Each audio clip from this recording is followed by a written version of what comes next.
ఒక్క మాటతో తీసుకెళ్లి జైల్లో వేశారు. ఎందుకు ఏంటి అనేది వీడియో లాస్ట్ వరకు చూడండి, మీకే అర్థమవుతుంది. బావ కడుపులో ఎలకలు పరిగెడుతున్నాయి. అయితే కిరాణా షాప్కి వెళ్ళి తీసుకురమ్మంటావా? ఏంటది? ఎలకల మందు. ఏంటి బాబా అన్న ఇంకోసారి అన్న ఎలకల మందు. ఈ జోకులకేం తక్కువ లేదు. బిర్యానీకి తీసుకెళ్ళు. బిర్యానీకా? నేను తీసుకెళ్ళను పో. భార్యకి బిర్యానీ ఇప్పించలేదని ఒక్క మాటతో తీసుకెళ్లి జైల్లో వేశారు. అలా అనుకుంటే మీరు పప్పులా కాలేసినట్టే. కిస్మత్ జైలు మండీకి అయితే వెళ్ళాం. కాస్ట్ ఎంత అనుకుంటున్నారా? ఫ్రీ అండి.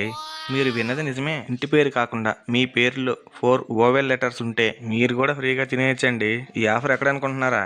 అన్ని కిస్మత్ మండీ జైలు బిర్యానీలు అయితే ఇస్తున్నారండి. మేమైతే విజయవాడ బెన్ సర్కిల్ దగ్గర ఉన్న కిస్మత్ మండీకి అయితే వెళ్ళాం. ఇంక ఈ ఆఫర్ అయితే మార్చి 5వ తారీఖు నుంచి ఏప్రిల్ 5వ తారీఖు వరకు అయితే ఉంటుంది. ఆఫ్టర్నూన్ 20 మెంబర్స్ కి, ఈవినింగ్ 20 మెంబర్స్ కి ఇస్తున్నారు. ఆధార్ కార్డు తప్పనిసరిగా తీసుకెళ్ళాలి. ప్రైస్ అయితే సరిపోలేదు, కానీ టేస్ట్ అయితే చాలా బాగుంది. ఎంతైనా ఫ్రీగా ఇచ్చేది కదండి, అడ్జస్ట్ అవ్వాలి. ఇంకెందుకు లేటు, ఈ రోజే వెళ్ళరండి.